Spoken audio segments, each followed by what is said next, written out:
Hello दोस्तों, ये एक ऐसी कहानी है जो कर्म के नियम को समझाती है। ये कहानी एक गांव के किसान की है। किसान और उसकी पत्नी, जिन्हें एक संतान हुई। बच्चा 5 साल का हुआ तब किसान की पत्नी की मृत्यु हो गई। रिश्तेदारों और दोस्तों ने उसे समझाया, दूसरी शादी कर लो, बच्चे को पालन पोषण हो जाएगा और तुम भी दुखी नहीं रहोगे। किसान ने सोचा जीवन बहुत बाकी है और फिर 2-3 साल बाद उसने दूसरी शादी कर ली। नई पत्नी से भी उसे एक बेटा हुआ, लेकिन किस्मत ने फिर से पलटी मारी और कुछ समय बाद उसकी दूसरी पत्नी की भी मृत्यु हो गई। कुछ समय बाद जब उसका बेटा शादी के लायक हुआ तो किसान ने उसकी शादी करवा दी। फिर कुछ महीनों बाद किसान भी इस संसार से विदा हो गया। अब घर में थे भैया, भाभी और वो छोटा भाई जो सौतेली माता से पैदा हुआ था। भैया भाभी उसका ख्याल रखते थे, लेकिन कहीं ना कहीं उनका दिल गहरा दुख भी महसूस करता था। वो हमेशा सोचते थे कि ये सौतेला बेटा है, क्या इसे भी हमारी संपत्ति मिलेगी। और फिर समय ने करवट ली। छोटा भाई बीमार हो गया। बड़े भाई ने इलाज में कोई कमी नहीं छोड़ी। वैद्य से लेकर हकीम तक सबसे मिला, लेकिन फिर भी इलाज नहीं हुआ। एक दिन भैया और भाभी के मन में खतरनाक विचार आया, अगर यह मर गया तो हमारी संपत्ति हमें पूरी मिल जाएगी, कोई शक नहीं करेगा।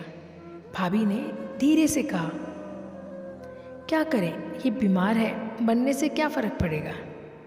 बड़े भाई ने भी कहा, ठीक है, मैं वैद्य से बात करता हूँ, इसको जल्दी से निपटाना होगा। फिर वैद्य को पैसे देकर जहर दे दिया गया। कुछ दिनों बाद छोटे भाई की मृत्यु हो गई। भैया भाभी खुश थे, अच्छा हुआ, अब आराम से जी सकते हैं।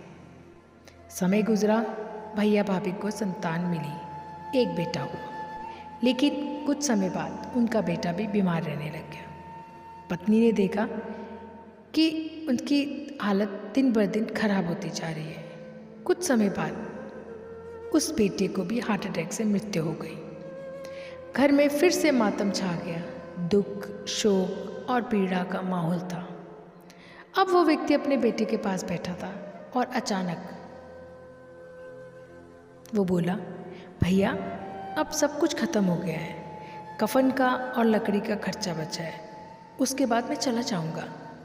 वो आदमी चौंका, क्या कह रहे हो। उसने कहा, मैं तुम्हारा छोटा भाई हूँ, वो वही भाई जिसे तुमने जहर दे दिया था और उसी जन्म में जो तुमने मारा था। वो व्यक्ति भयभीत हो गया, क्या कह रहे हो, तुम मेरे बेटा हो, भैया नहीं हो।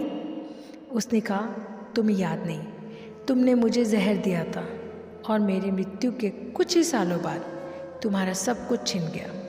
वो पत्नी जो तुम्हारे घर में थी वो भी अब इस दुनिया में नहीं रही। अब तुम्हारे पास जो कुछ था वो सब समाप्त हो चुका है। तुम्हारा अभिमान, तुम्हारी संपत्ति, सब कुछ चला गया। तुम अब तड़पते रहोगे अपने बेटे की मृत्यु के दुख में, और तब समझ पाओगे कि तुम्हारे कर्मों का फल क्या था। ये छोटी सी कहानी हमें यही सिखाती है कि कर्मों का फल तो भोगना ही पड़ेगा। जो तुम दूसरों के साथ करोगे वही एक दिन तुम्हें वापस लौट कर मिलेगा। कर्म का चक्र कभी नहीं रुकता।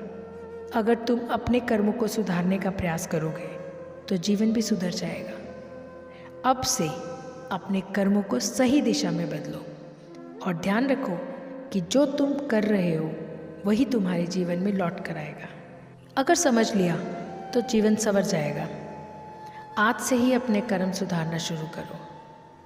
कहते हैं, जितना अधिक हो गहरा कुआं उतना मीठा जल मिलता है।